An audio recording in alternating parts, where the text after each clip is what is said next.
Welcome to Life Stories, where we share real-life journeys of resilience, growth, and the unexpected twists that shape our lives. Today, we dive into a powerful story of betrayal, self-discovery, and the ultimate liberation, after being abandoned in a foreign country by the one person she trusted most. A woman sets out on a journey that will change her life forever.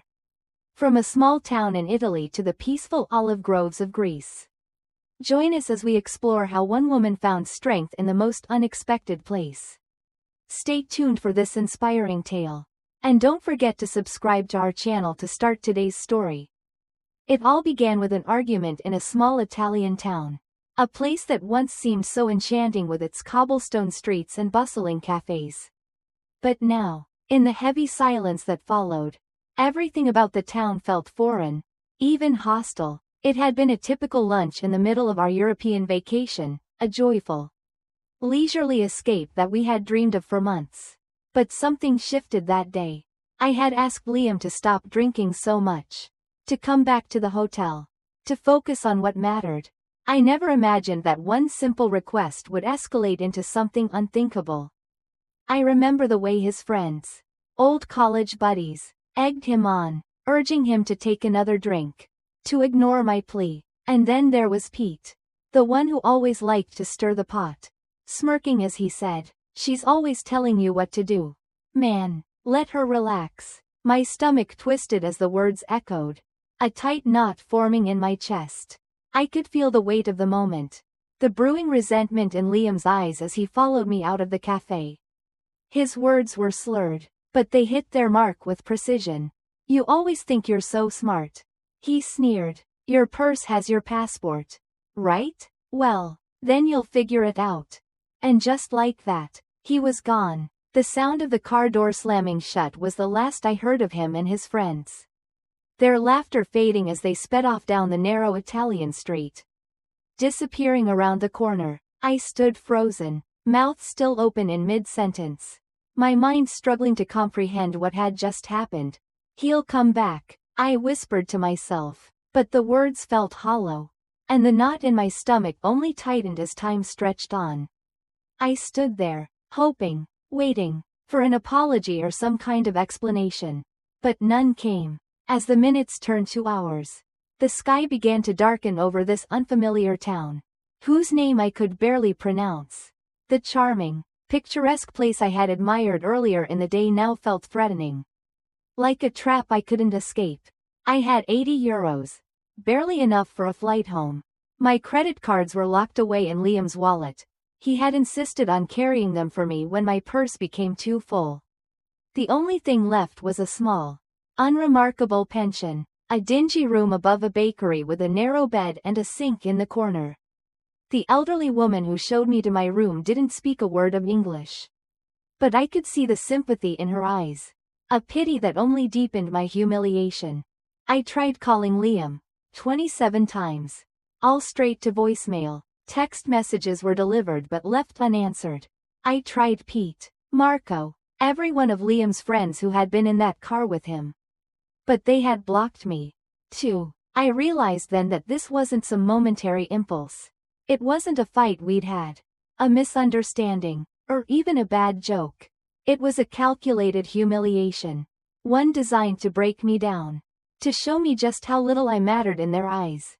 Sleep came in broken fragments that night, interrupted by desperate checks of my phone and a rising panic. By morning, I had convinced myself that it was all a mistake. That Liam would return, ashamed of what he had done, and apologize. Maybe he'd even blame me for overreacting, claiming it was just a joke. But I'd be relieved enough to forgive him. To return to the life we had so carefully built together in Boston. Our beautiful home. Our friends. Our social calendar. The life I had put on hold for him. For his career. But Liam didn't come. The second day passed with the same numbness as the first. I rationed my remaining money, buying only a panini for lunch. As I walked the town's perimeter, checking every hotel and restaurant for any sign of the tour group we had been part of. By evening, I realized the horrifying truth.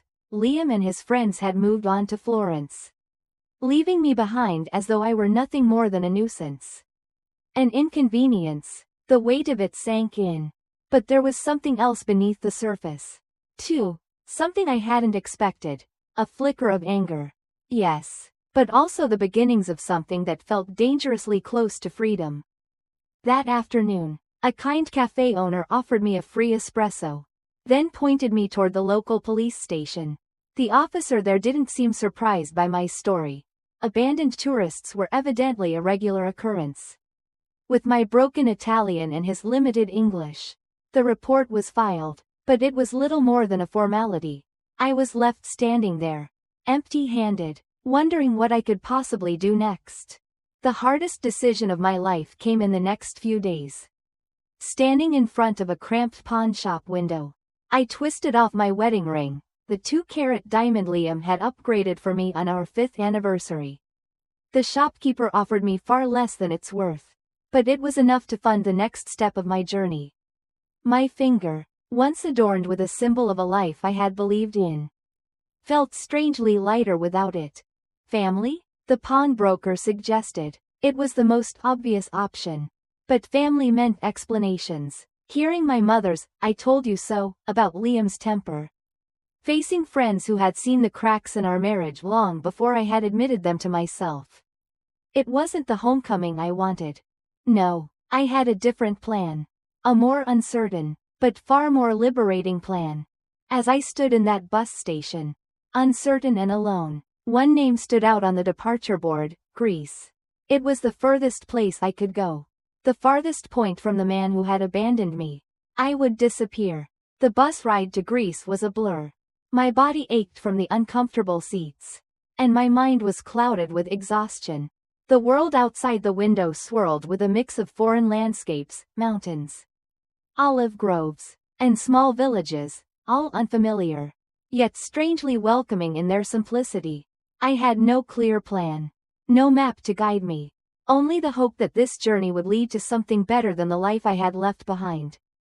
When the bus finally arrived at the small coastal village in Greece, I stumbled off, my legs stiff from the long ride. The salty air greeted me, sharp and refreshing, carrying the scent of olives and earth. I felt a strange calm wash over me as I took in the view of whitewashed buildings scattered across the hills. Their soft blue shutters standing in stark contrast to the deep green of the olive groves that stretched out before me.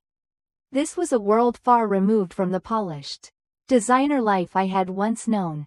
I barely had enough money to find a place to stay, and the thought of returning to my old life, where Liam and I had carefully constructed everything, seemed unbearable. I wandered toward the town center, my feet blistered in sandals meant for sightseeing, not hiking. My stomach growled, hollow with hunger, but there was something else weighing on me too. The realization that I was starting over. Entirely alone. It wasn't long before an elderly woman, Sophia, saw me lingering on the outskirts of her cafe.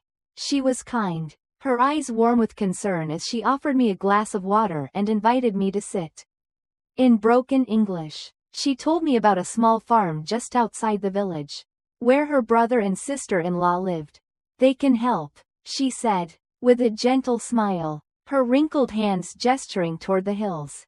"They will not turn you away."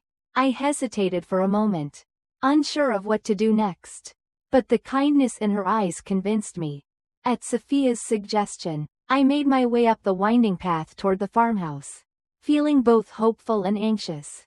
The house, surrounded by ancient olive trees, looked like something out of a storybook, rustic and welcoming, with a warmth that seemed to radiate from the very stones. I knocked on the door, and within moments, an elderly man appeared, Nikos, his face weathered by years of hard work under the Greek sun. Behind him stood his wife, Elena, small and strong, with a kind expression that made me feel, for the first time in days, like I wasn't completely alone in the world. They didn't ask many questions at first.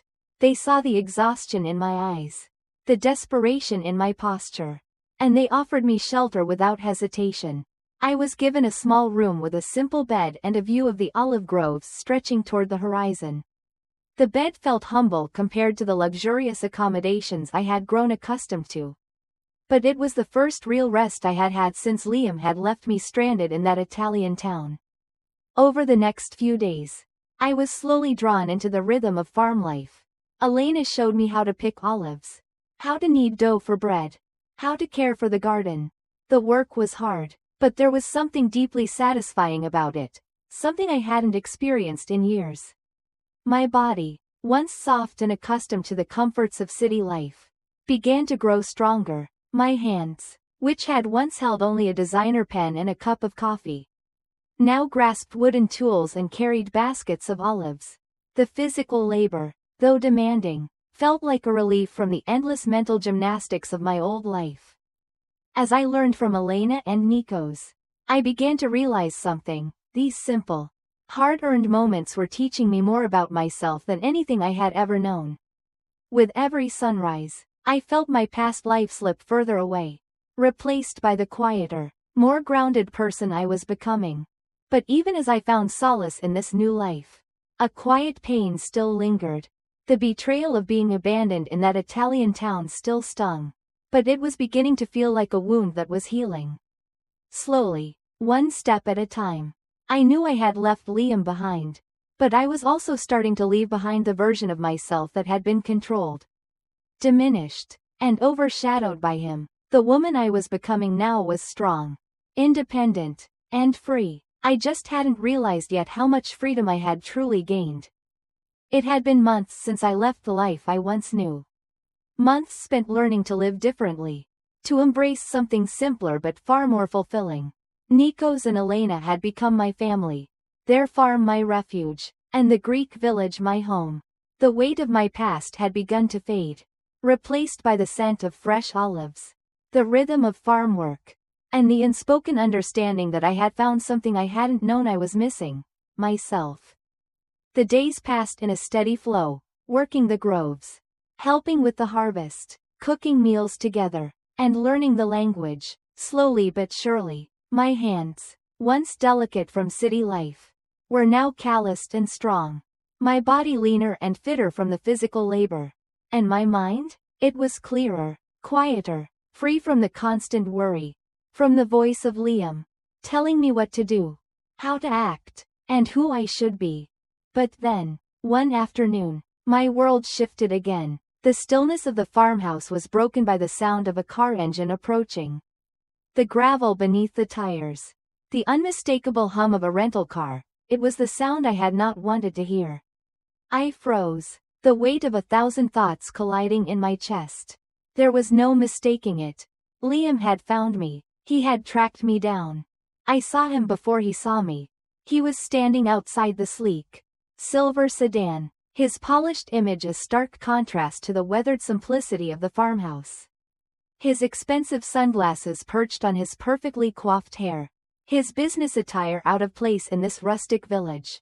I felt a strange mix of emotions wash over me: anger, disbelief, but also something else I hadn't expected, a kind of calm. Liam was no longer the man who had once been the center of my world. He was a stranger now, a man I no longer feared. I took a deep breath and stepped outside, my boots crunching against the dirt path. His eyes locked onto mine, and I could see the shock in his expression as he took in my appearance, my sun-browned arms, my work boots, my unstyled hair. For a moment, I almost felt sorry for him. He didn't understand. He didn't know who I had become. "Alexis," he said, his voice a mix of surprise and concern. "What happened to you?" His words, laced with judgment, felt like a hollow echo from the past. It was the same tone he had used when he criticized my career choices, when he dismissed my dreams. "What are you doing here, Liam?" I asked, my voice calm, steady. He removed his sunglasses, and for a moment, I saw the familiar charm return. "I came to bring you home. This has gone on long enough, don't you think?" His words were smooth, practiced, as if he expected me to fall back into the role he had always cast me in. I shook my head. "No, Liam, this isn't about making a point. This is about making a life." My heart pounded in my chest, but I stood firm, unwavering. Behind me, I could feel the presence of Nikos and Elena. though they couldn't understand our words. Their silence was a protective shield. His eyes flickered over to them, and I saw the familiar sneer cross his face. Are these the people you've been staying with? Has this become some sort of game? This isn't a game, I replied firmly. It's real. I'm part owner here now. I've built something here, something that belongs to me. Liam's face darkened, and the condescension I had known so well returned. A business? You, a farmer? You're a designer. Alexis, not a farmer. This is just some eat, pray, love phase you're going through. After our fight, I admit I shouldn't have left you in Italy. It was a stupid, drunken mistake. I've apologized now. It's time to come home. I took a step toward him, holding out the divorce papers that had been waiting for this moment. Nikos had been the one to suggest we prepare them. Seeing the change in me long before I fully understood it, I handed them to Liam, who stared at them, the weight of their significance slowly sinking in. I'm not coming back, Liam. This isn't about some phase. This is about me finally choosing myself. About building a life that's mine. Not the life you decided for me. He stood there, his expression cycling between shock, anger, and wounded pride. You'll regret this, he said, though even he seemed to doubt his own words. You'll remember what you gave up. I may regret things, but at least I'll regret them on my terms. I won't live with the certainty of regret from choices you made for me. At that moment, Nikos stepped forward, placing a hand on my shoulder. His words were simple, but firm, speaking in Greek to Liam. I didn't need to understand the language to know what he meant. Leave. It's time to go. Liam glanced between us, finally realizing that this was no longer a negotiation. It was over. With a look of finality, he turned and walked toward his car, the divorce papers still clenched in his hand. As the engine roared to life and Liam drove away, I stood there, feeling the weight of everything I had just let go of. I was no longer a wife. No longer someone who would be defined by another person's choices. I was free. And as I turned back to the farmhouse, the sun dipping below the horizon, I realized that this was just the beginning of my new life. The life I had chosen. As the days turned into weeks, I began to embrace my new life fully. The bitterness of the past slowly melted away, replaced by the warmth of the people around me, the simplicity of the work, and the quiet satisfaction of knowing that I was finally living life on my own terms. Nikos and Elena continued to be my anchors, their wisdom guiding me as I learned more about olive farming and the rhythms of rural life. I had found something I never thought I would: peace. The kind of peace that comes from knowing you are enough, as you are, without the need for validation or approval from anyone else. The small farmhouse that had once felt so foreign had become my home. And the Greek village my community. I wasn't just surviving anymore. I was thriving. I could feel my strength growing with every passing day. In every task I completed, every new skill I mastered, there was no going back to the life I had once known. And honestly, I didn't want to. I had found a new purpose, a new sense of self. And it was one that didn't require anyone else's permission to exist. One morning, while sorting olives with Elena, I realized just how far I had come. I was no longer the woman who had been abandoned on a foreign street, full of fear and doubt. I was stronger, freer, and finally in control of my own destiny.